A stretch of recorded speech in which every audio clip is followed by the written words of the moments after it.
নমস্কার বন্ধুরা, সবাই কেমন আছেন? আমি সংঘমিত্রা সাহা, আপনারা দেখছেন আদ্রিস মশালা কিচেন। আজকে আমি আপনাদের সামনে রান্না করে দেখাবো খুব সিম্পল আর খুব সহজেই যেটা আপনারা তৈরি করে ফেলতে পারবেন। শুধু বাজার থেকে জোগাড় করে আনতে হবে, তাহলেই হলো। সেটা হচ্ছে করমচার টক। খেতে কিন্তু খুব টেস্টি হয়, আর এটা কিন্তু সচরাচর আমাদের বাড়িতে খুব একটা হয় না, কারণ আমাদের বাড়িতে আমের চাটনি, টমেটোর চাটনি, চালতার চাটনি এগুলো হয়। করমচার টক, করমচার চাটনি কিন্তু একটু কমই হয়। তো আজকে আপনাদের খুব সিম্পল আর খুব টেস্টিভাবে তৈরি করে দেখাবো করমচার টক। তো চলুন শুরু করছি। এর জন্য আমরা নিয়ে নিয়েছি করমচা। করমচাগুলোকে আমরা ভালোভাবে একটু জলে 2-3 বার ভিজিয়ে রেখেছিলাম। তারপরে এটাকে লম্বালম্বি করে মাঝখান থেকে ফেড়ে নিয়েছি। আপনারা চাইলে দুফালিও করতে পারেন, আমি কিন্তু এগুলোকে দুফালি করিনি, জাস্ট একটা দিক চিড়ে এর ভিতর থেকে যে বীজটা থাকে সেটা বার করে নিয়েছি। নিয়ে এইবারে আমরা এটা দিয়ে টক তৈরি করব। তো এখানে আমি নিয়েছি করমচা, প্রায় 200 গ্রামের মতন নিয়েছি করমচা। দেখুন করমচার কালারটা কিন্তু খুব মিষ্টি দেখতে।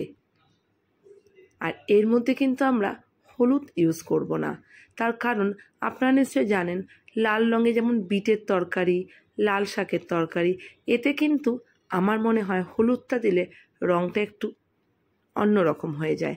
তো আজকে কিন্তু আমরা এই করমচার টকটা বিনা হলুদ দিয়ে রান্না করব। তবে আপনারা যদি কেউ চান দিতেও পারেন, আমি কিন্তু এখানে হলুদটা ইউজ করব না। তো আমরা এখানে করমচাটাকে মাঝখান থেকে ফেড়ে নিয়েছি। এইবারে আমরা একটা সসপ্যানে জল দিয়েছি। জলটা যখন একটু গরম হবে তারপরে আমরা করমচাগুলোকে দিয়ে দেবো।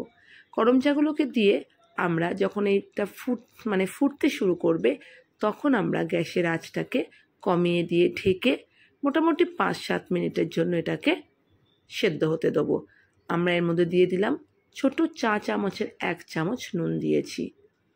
এইবারে আমরা ঢেকে দিয়ে এইটাকে গ্যাসের আঁচ কমিয়ে করমচাটাকে আমরা সেদ্ধ হতে দেবো।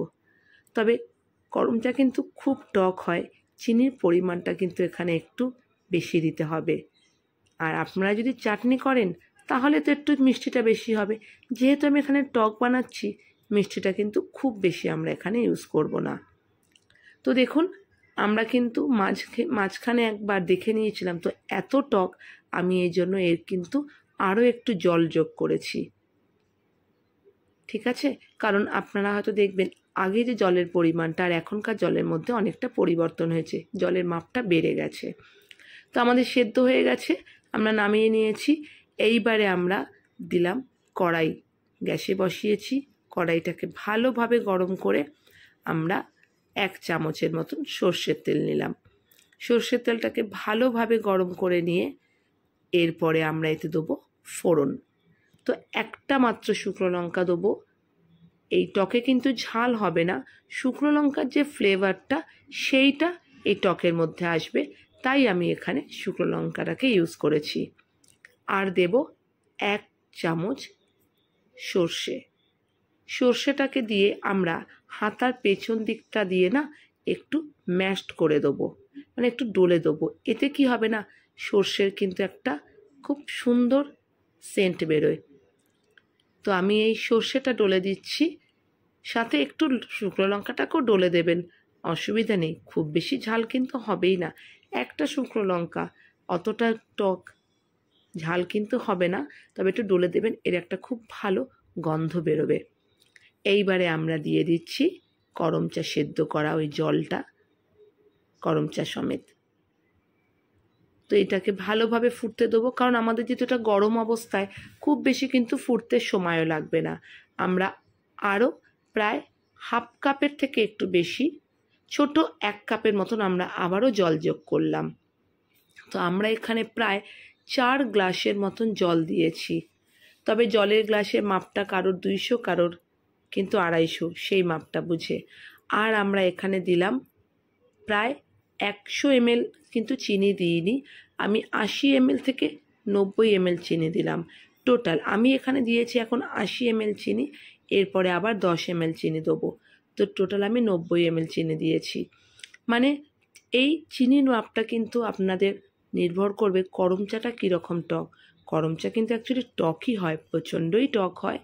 তো আপনারা যদি কেউ চান জলটাকে ফুটিয়ে একটু জল ফেলে দেবেন, তারপরে ইউজ করবেন, তাতে কী হবে না, চিনির পরিমাণটা একটু কম দিতে হবে। তবে করম চার যে একটা আলাদা সেন্ট আছে না, জলটা ফেলে দিলে সেই সেন্টটা কিন্তু থাকবে না। তো দেখুন আমরা নুন দিয়ে দিলাম আবারও, তখন আমরা দিয়েছিলাম 1 চামচ, এবারে একটা খুব সামান্য একটুখানি নুন দিলাম, দিয়ে ভালোভাবে এটাকে আমরা ফুটতে দিচ্ছি। এইবারে আমরা গ্যাসের আঁচটাকে কমিয়ে দিয়ে মোটামুটি 5 থেকে 7 মিনিটের মতন আবারও আমরা রান্না হতে দেবো। কারণ হচ্ছে করম চা সেদ্ধ হয়ে গেছে, কিন্তু এর যে মিষ্টিটা না একটু করম চার মধ্যে ঢুকলে তাহলে আপনারা টেস্ট করে মুখে দিয়ে একটু খেতে পারবেন। আবারও আমি 10 ml চিনি যোগ করলাম, যেটা আপনাদের আগেই বলেছিলাম। টোটাল আমি দিলাম এখানে 90 ml চিনি, মানে যতটা করম চা তার ঠিক অর্ধেক চিনি দিয়েছি আমরা এখানে। সেই মাপটাই আপনারা মনে রাখবেন। তবে আরও একবার আপনাদের বলছি, অবশ্যই কিন্তু করম চা কীরকম টক তার উপর নির্ভর করেই কিন্তু আপনারা চিনির পরিমাণটা দেবেন। তো যাই হোক, আমাদের কিন্তু টক প্রায় কমপ্লিট। আমরা গ্যাসের আঁচটাকে কমিয়ে এটা 5 থেকে 7 মিনিট হতে দেবো, যাতে করম চার ভেতরে একটু চিনির ভাগটা যায়, মিষ্টির ব্যাপারটা যায়।